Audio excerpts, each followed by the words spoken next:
जी, कैसे हो आप? मैं अच्छा हूँ, बताइए। जी, हाँ, मैं भी ठीक हूँ। आपका बात मैं सुन रहा था, मुझे अच्छा लगा जैसे आपने कुछ चीज़ बताया, क्योंकि मैं जी, भी सच की तलाश में हूँ स्वामी जी, तो इसलिए मैं दिल जी, की बात आपको कह रहा हूँ।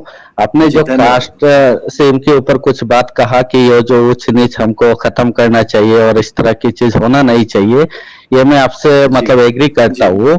लेकिन जो बुक्स में लिखा है स्वामी जी, अभी उसका हम क्या करें? देखिए, किसी भी बुक्स में नहीं लिखा हुआ है।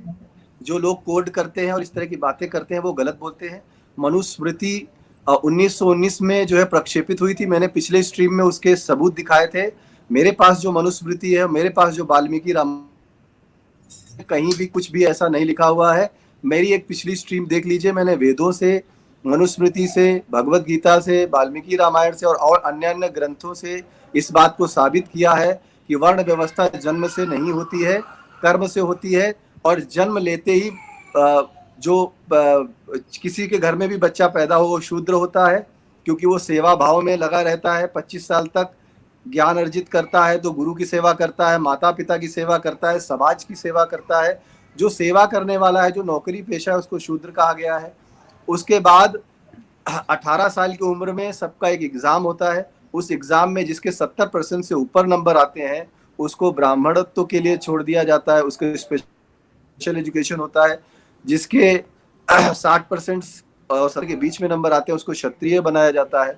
जिसके नंबर 45 से 50% आते हैं, उसको वैश्य रखा जाता है। और जिसके 40 या 40 से थोड़ा ऊपर नंबर आते हैं, उसको शूद्र रखा जाता है।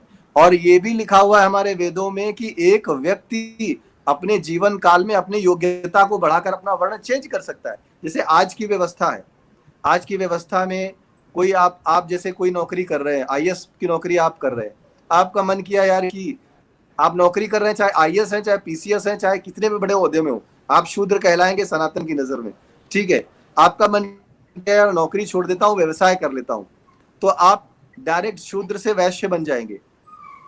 अगर आपने जी, कोई मैं आईएएस की समझ नौकरी कर रहे हैं तो आपको लगा कि डिफेंस में जाना है, आप सेना में चले जाएंगे तो क्षत्रिय बन जाएंगे।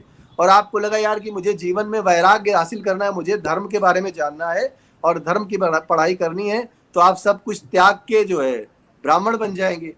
तो कोई बंधन किसी के लिए है ही नहीं और किसी भी बुक में नहीं लिखा हुआ है। सारे रेफरेंसेस का मैं खंडन कर चुका हूं और आगे जितने भी आते जा रहे हैं उन